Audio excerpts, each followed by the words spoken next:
सवाल ये है कि हम कौन सा हज करें।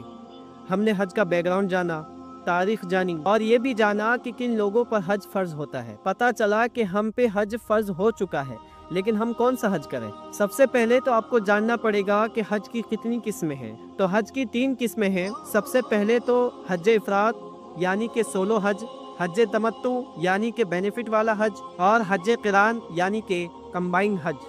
तो चलो हर एक को जानते हैं।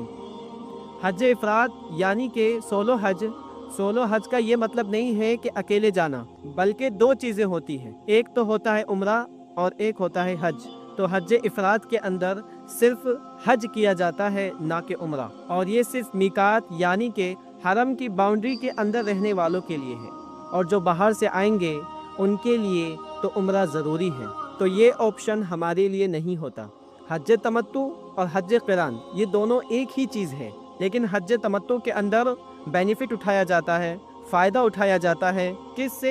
एहराम की पाबंदियों से।